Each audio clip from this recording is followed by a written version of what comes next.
What's up, everybody? Appreciate you being here. Wanted to let you know before we get into the show, there's a couple of easy ways that you can help me with it. With ideas, problems, solutions to whatever you find interesting, anything from a word to an essay, just send it to me. Through the comment section, wherever you listen, on Instagram or Twitter, I'm on both at The Best Idea, or straight to the email, bestideapodcast@gmail.com.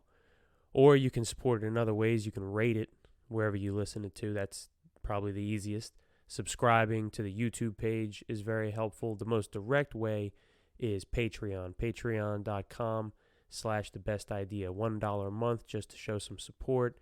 If you do $3 a month, you'll get early access to the Stop the Presses episodes. You sign up once, you don't have to think about it again. I really appreciate your time.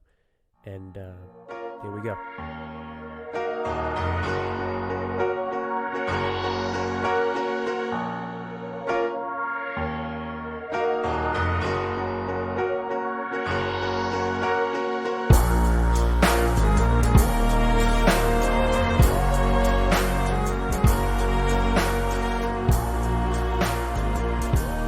Welcome back, everybody, to the Best Idea Podcast. I'm Stephen Cochran. I'm going to apologize up front for the echoey sound you might hear throughout this. I have to record this in a different room than I normally do, but it's not too bad in here. Welcome back. A couple of weeks away, and we're near the end of February. And what I've spent some time thinking about is Black History Month. It seems that the theme of Black History Month is to focus on positive things that have happened to, from, and for Black people in the last 52 years. That's how long we've had Black History Month. It was celebrated at Kent State first in like 1970, but then before that, there was this smaller but still like really well-known observance called Negro History Week. The only man in our history, the only American who was born to former slaves, goes on and gets a PhD. His name was Carter Woodson, Woodson. He built this organization and he started Negro History Week. And that's evolved into Black History Month. And I wonder if we still need it. Is our education system to the point where specifying and being deliberate about history of people with black skin, do we still need that? As Woodson was a historian, and he seemed to know that if you didn't get your stories told, written down more specifically, then the history becomes distorted and lost. You know, like name 10 Native American tribal leaders. Yeah, I probably can't. Maybe you can. Native Americans didn't document their history, and they were wiped out. The stories were passed down from word of mouth. So they don't get passed on when you're killed by disease or settlers. As a culture, Native Americans have been made really small in our collective history. I mean, not their existence, but the specifics. You know, we know what Squanto saved the Pilgrims and Crazy Horse killed Custer. The Trail of Tears. Sacagawea was a slave that traveled with Lewis and Clark. I mean, not much compared to the history that must exist, you know, for people that predated European settlers here, but we just don't have it. And Woodson, he didn't want that to happen to black people. He kind of looked at Native Americans as a test case of what could happen if you didn't force the issue. You know, a lot of all the history of people that lived in Africa, that history was already gone, but he was determined to make sure that the history that they were creating in America wasn't lost, because it was obviously significant. It was transformative. And I mean, this is early 1900s. He's right on the back, 50, 60 years removed from the end of the Civil War. This is still, fresh history to everybody. So you got to imagine the kind of person it takes to initiate something like this. He has a lot of drive. But do we still need to do it now? I mean, I guess the question is, do we know? Because there's a lot of significant things in history that we don't specify in this way. And I wonder if as a group we've gotten to the point where we no longer need to. Well, then the question just becomes, what do you know? What do I know? Like before I recorded this podcast, did I know who Marcus Garvey was, for example? I mean, I think plenty of us have heard of like the Nation of Islam and the Black Panthers and all that more recent history, but what about like the precursors to that? The Universal Negro Improvement Association, not the catchiest name, but Marcus Garvey, he started that in the early 1900s. And this is what you'd think it was. It's an advocacy group for the rights of black people. But the scale of it was extremely impressive. And when we learn about the thing, I keep in mind the time that this happens. I mean, you're probably hearing me now through your phone, after downloading this episode. I could email you if I had an address. We could call each other with very little effort, texting, WhatsApp, DM, Messenger. In the 20s, Marcus Garvey was doing his work in the 20s. Put it this way, he had a convention, in New York. 2,000 people from 22 different countries showed up. 2,000 people. How impressive is a guy that could put together something like that in New York in 1920? Garvey didn't even get to America until 1916. He was born in Jamaica. He was 29 when he came to this country, and in 4 years, he develops enough clout and puts the word out that he's going to have a meeting to discuss the future for black people. Quite a topic to just say out loud.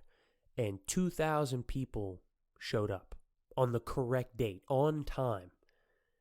A lot from across the world. I mean, no Zoom calls, no airplanes. People came across the Atlantic, hopped on a fucking boat. That was a 2-week trip in 1920 to come from West Africa to the United States. People came from India, from Australia, West Africa, Sierra Leone, Nigeria, countries in South America.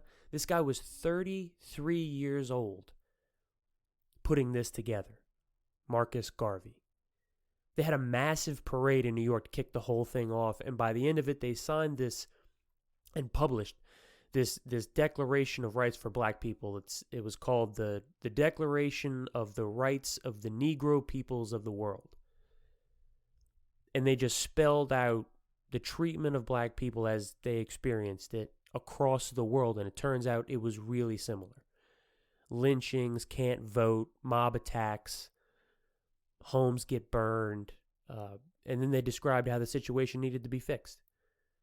I mean, most of the ideas that they had are the obvious ones that, making it illegal to lynch black people and having prosecutors that will go after people that, burn down. I mean, this is obvious shit, but it would still take decades for it to happen. I mean, some of the things they mentioned are still being worked on. But they covered everything from the right to vote, to buy property, get the same jobs, all the way down to language. They wanted the word nigger done away with in all writings of the government and replaced with the word Negro with a capital fucking N.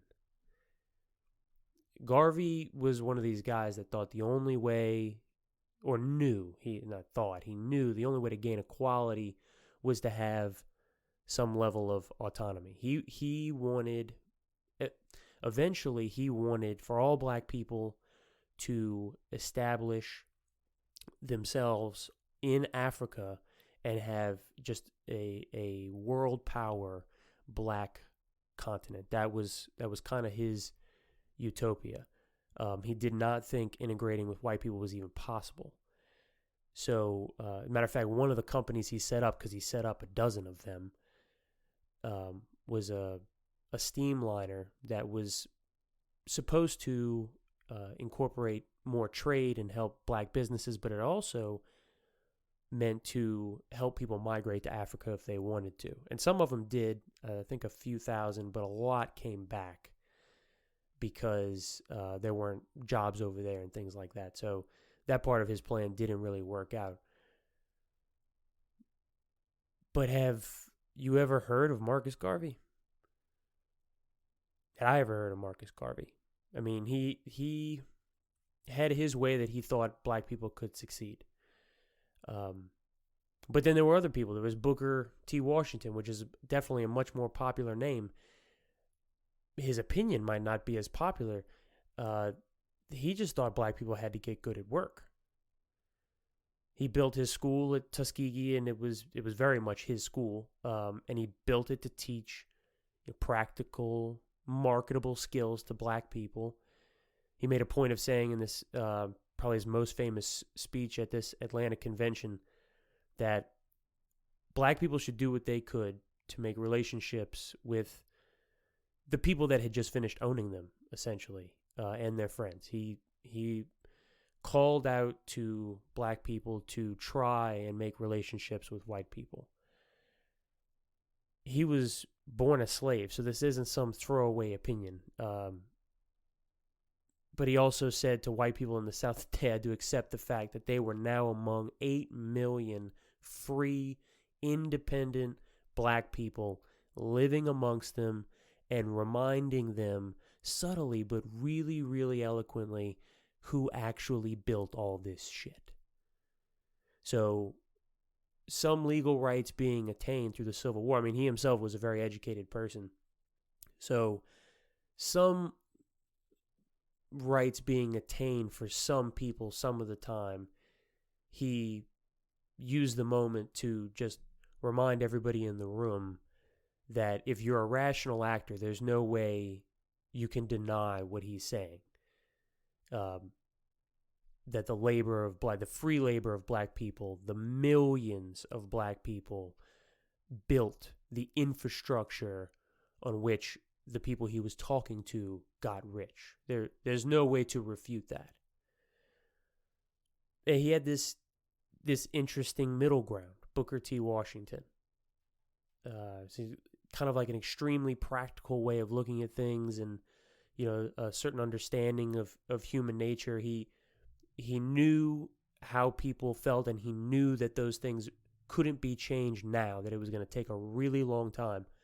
So he was imploring both sides to just accept the negatives of the other, no matter what they were, because it just seemed the smartest way to go about it as he saw it. But W.E.B. Du Bois thought he was fucking wrong.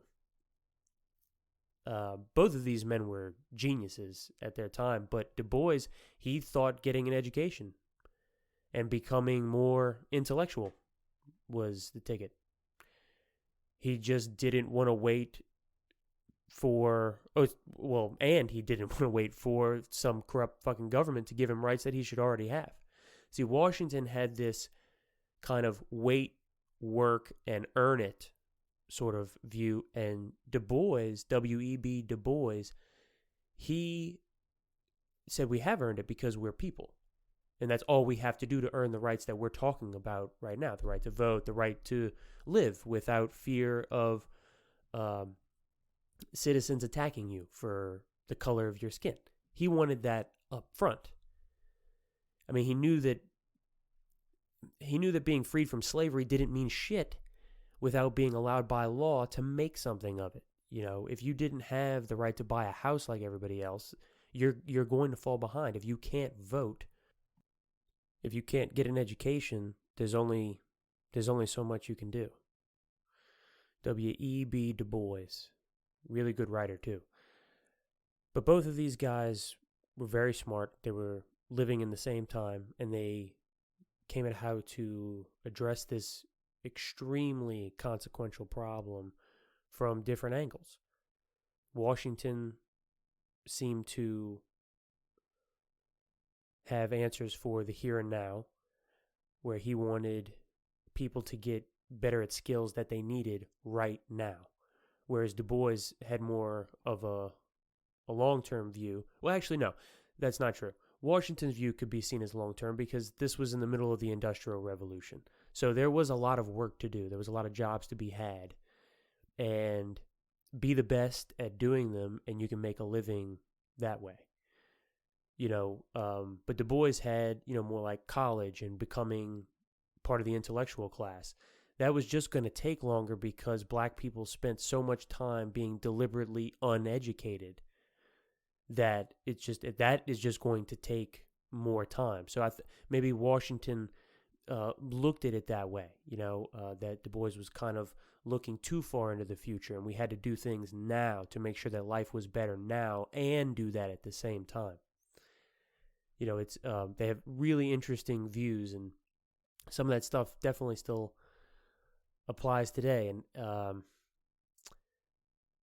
but did I know any of that before I decided to record this podcast? Did I know that Edmund Randolph was really the force behind the March on Washington when Martin Luther King Jr. gave his I Have a Dream speech? Martin Luther King Jr. is the forefront of that whole movement, of the whole organization, the leadership conference that he headed. But it was really this guy, Edmund Randolph, who made sure it happened, had a march previously that he had put together. And did I know John Lewis gave a speech there too? John Lewis, who just died, worked in Congress, was the fucking opener for Martin Luther King Jr. Did I realize that when he was alive? Did you realize that when he was alive? He was on the side of the way Lewis looked at it in the late 50s and 60s. He was on the side actually of using more force and being more radical than most people wanted him to, than most people thought it would be helpful for the cause. The speech he gave that day was actually a lot more aggressive, but he was convinced by some people around him that he should tone it down, and he did. But this is a guy that he wasn't a pacifist. So he was on these marches, taking beatings from people and police, beatings with sticks, knowing he wanted to fight back. He had that in him. That was his instinct, was to fight. But he gave that up because he wanted to reach this goal even more. Like I doubt Martin Luther King Jr. was physically someone you'd call a fighter. He was more of a thinker, whereas John Lewis seemed to be both. In fact, Martin Luther King Jr., he didn't march across the Edmund Bridge that day. John Lewis did. King was supposed to, but he didn't. He didn't take those beatings. John Lewis took those beatings. Imagine a guy with that level of determination, that sense of justice. And I'm not suggesting that Martin Luther King Jr. didn't have a sense of justice. I'm pointing out who John Lewis was at the time. As a matter of fact, there was a second march planned to go across that bridge, and Martin Luther King Jr. did show up there for that march, but he stopped short of the bridge, and then everybody went home. John Lewis marched across that bridge. That sense worked in Congress.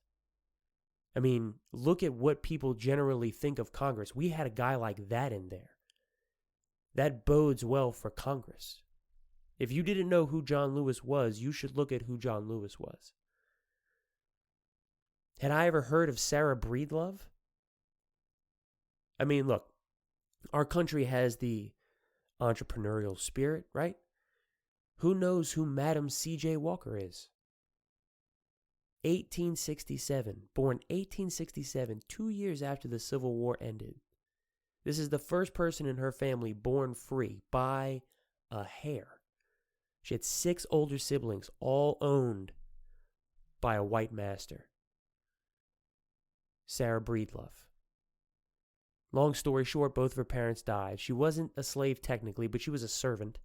Until she was 14, she got married and divorced 3 times. She did not fuck around with men. The last husband's where she took the name Walker. She was Sarah Breedlove. She became Madam C.J. Walker. That was her husband. And kind of therefore, she was known as Madam C.J. Walker, which is a badass name. But this woman built a multi-million-dollar manufacturing and training business before 1910. Look at the business landscape as it is now in 2022. Imagine 1910. A black woman, 3 times divorced, builds a plant. Can you imagine the sort of obstacles that get in the way of a black woman making that kind of money in 1900? And she was from Louisiana. She sold cosmetics and had a school to train black women how to take care of their skin and their hair using her stuff. She worked for another company for a while and then branched out on her own. Genius. This woman was a genius. Her net worth was probably $500,000, which is about like $8 million now. I mean, someone with that sort of drive and ingenuity. Do we know who Madam C.J. Walker is? And the obstacles. You know, the system. We talk about that part. Black people fought the system. They had to overcome obstacles. They still have to fight with the system. They still have to overcome obstacles. But the word system, you know, what was the system? I mean, are we all up to speed on what a piece of shit J. Edgar Hoover was? I mean, granted, white guy, so a little bit off the beaten track, but when you're talking about beating the system, you do have to spell out the system, which in this case, part of it, let's go with the FBI. And this one guy. I mean, when you think of the FBI, not your opinion of them, but the authority they have. I mean, this is a huge national organization, premier investigative part of the entire government regarding domestic situations. Anything that happens within our 4 walls, it's the FBI that takes the lead if it wants to lead. And as of late, they've been caught up in a lot of scandals about, you know, surveillance and what cases they take and don't take. But Hoover was the first director of the FBI. He was doing investigations for the Justice Department before there even was an FBI, actually. The Justice Department had this investigation unit, and he was hired to lead that in 1918. Okay? The FBI was created in 1934-35, and he was made its first director by Congress, and he stayed doing that job till he died in 1972. 1918 to 1972, 54 years. He is the one that designed that enterprise, and he was famously racist.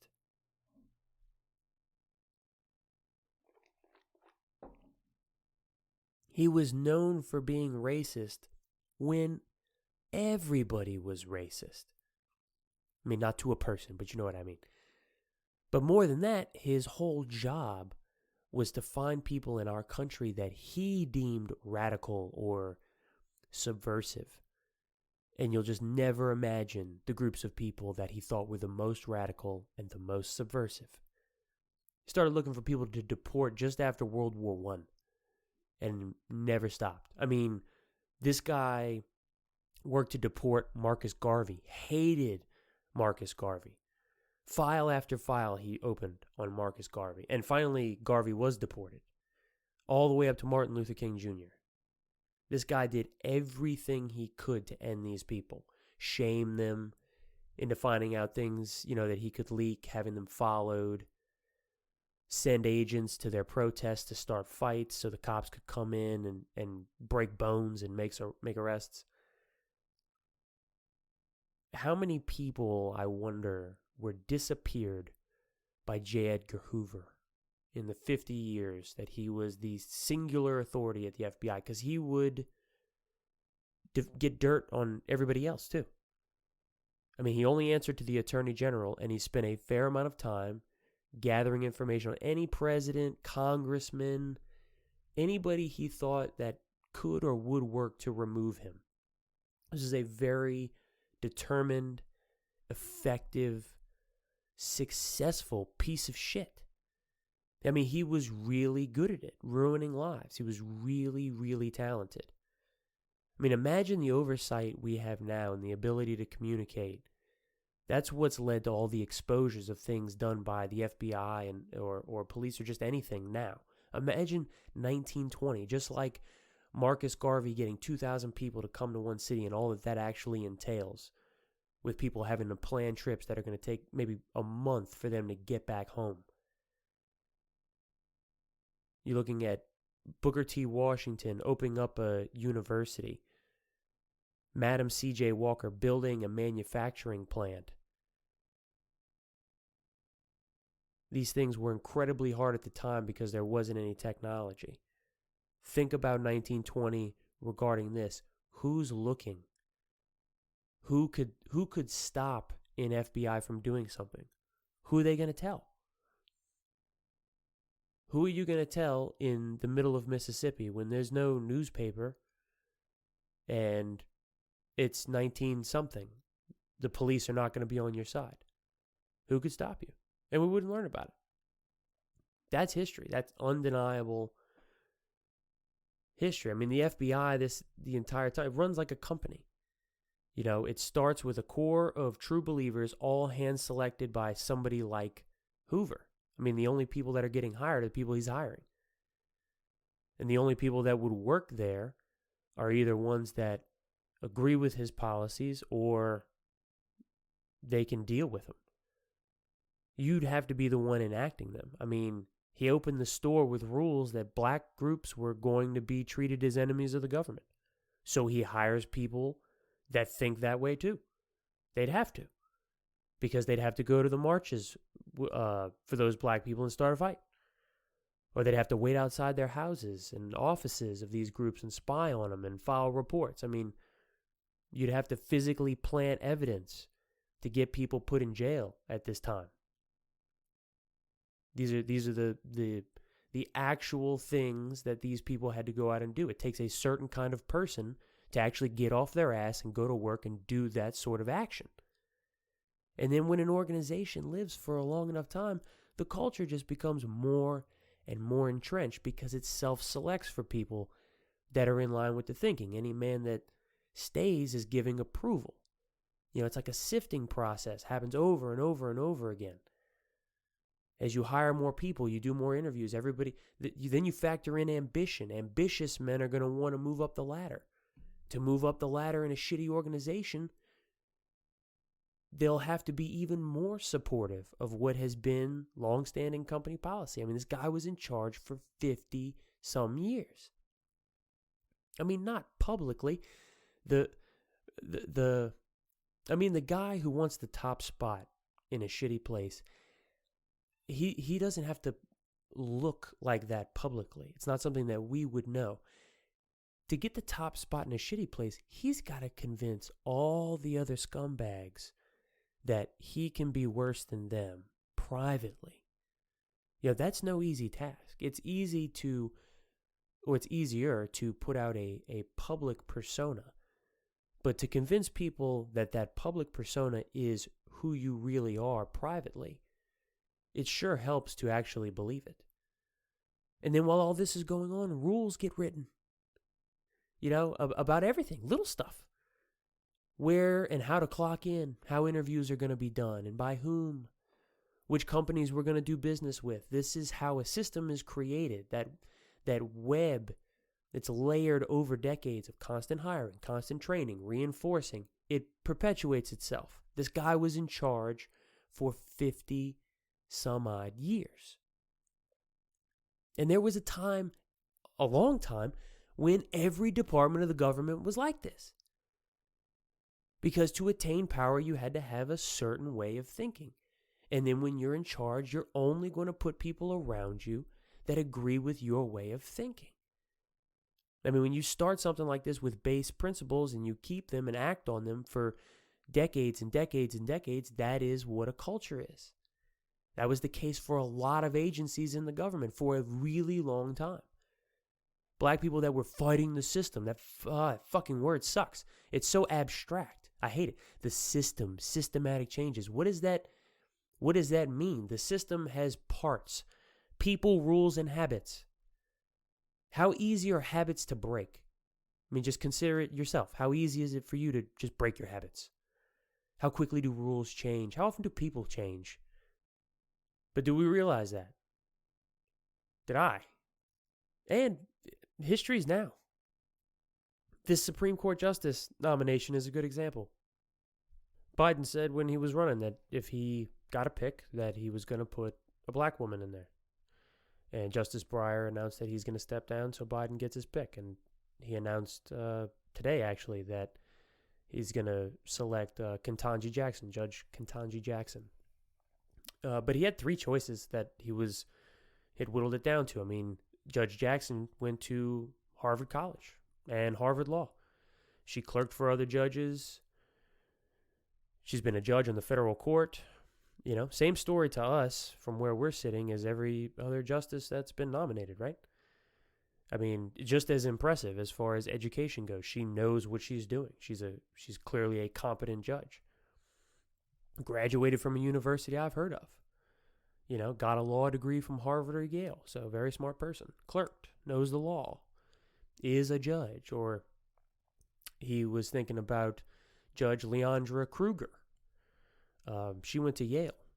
She clerked for a Supreme Court justice. She's currently a judge at on the California Supreme Court. Could have been her.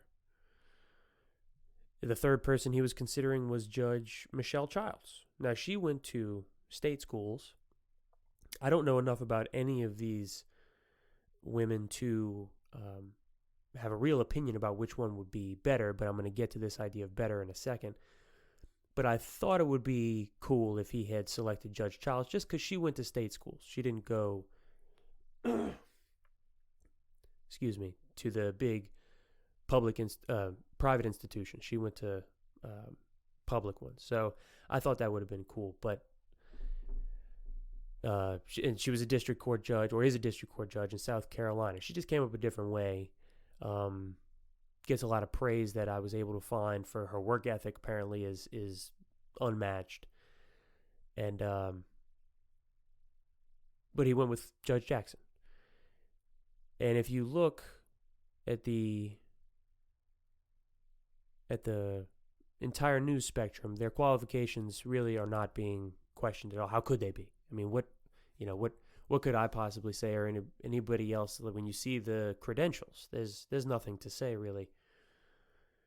But I've seen some absurdity about the idea of Biden picking someone for their race, but why not at this point? From the public's point of view, from our point of view, we look for judges to have an understanding of the law, and ideally, I think the 9 members should represent some smattering of the country.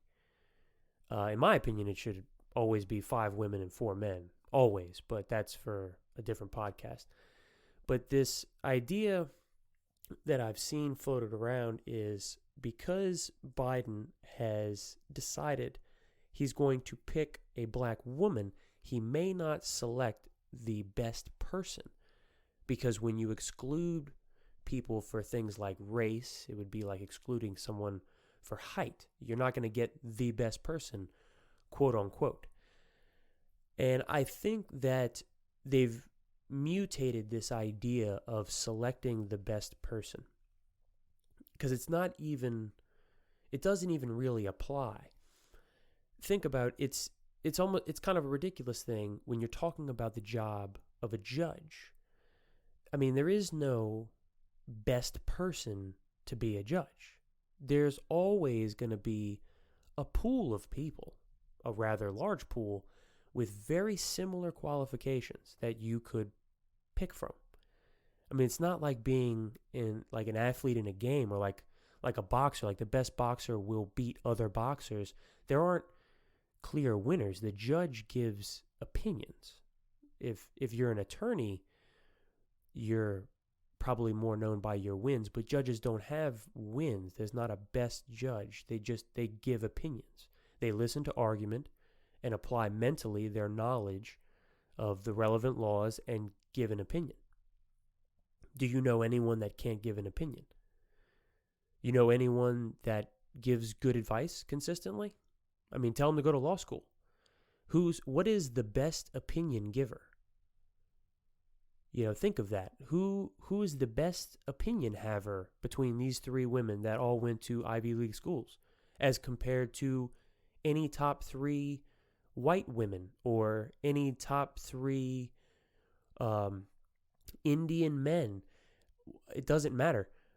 Where could you find the difference other than you agree with their opinions? Meaning, you know, they are more socially conservative or fiscally liberal or what have you. You agree with their opinions, but that's not what we're supposed to be selecting judges by. So it shouldn't be relevant. From our standpoint, from the way I see it, is we're pretty cut and dry from the public eye. Obviously, we want someone that's well-versed in the law, has a background in being fair with a lot of writing for us to read, but there are lots and lots and lots of those people. I mean, the idea that there's some Hispanic woman or white man sitting out there as the right person instead of Judge Jackson. I mean, there's 1,000 people you could look at every day, go through their background, and you'd find them perfectly suitable to sit on the court. But there's only this one group of people that's been deliberately excluded. Actually, two groups of people that have been deliberately excluded for a really long time.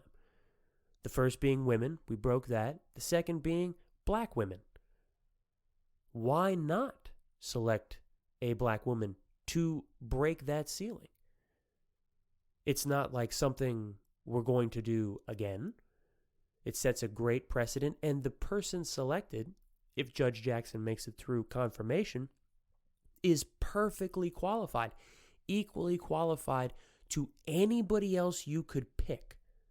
As long as you're separating yourself from wanting, you know, if you're more of a conservative person or a liberal person, if you're separating that out like you should, then what the fuck is the difference? You can find me a white guy that went to Yale and clerked for a different judge who's got different way of writing. Like, what, you see what I'm saying? What is it that you could point to? You know, it's just not relevant. It could be so many people. So it's just going to be this. But what do we know? Do we still need Black History Month? We're putting a black woman on the Supreme Court. I mean, black history is American history. What do our kids learn about American history? Do they learn that ethnicities are not intertwined? Or do we teach them that there's this white history of the U.S. and a black history of the U.S. and Native American history of the U.S.? It's like this method that makes it seem like we're not all doing this together. The history of black people is intertwined with the history of white people, which is intertwined with the history of Native Americans after white people showed up. There's different roles to play, but it's all together. So do we still need to exemplify one ethnicity? There's a textbook in circulation right now that describes slavery as a peculiar institution that should not be oversimplified. It says, while some had cruel masters, there were also generous owners of slaves. Though most slaves were whipped, some never were. and many may not have been unhappy with their circumstances. I think it's sad that we still need to have a month dedicated to studying heroes and idols of the past that had black or brown skin, because they don't get their due credit in the day-to-day lessons. I mean, textbooks like that one, there are millions of those printed. And they go across states and across different cities in the states. I knew about some of the stuff that we just went through, but not all of it. So I know I still have a lot to learn. And I guess it's good to have a reminder every year to just spend a little bit of time figuring out what I don't know. I'm curious what you think. If you would, let me know. I appreciate you listening. I'll see you next time.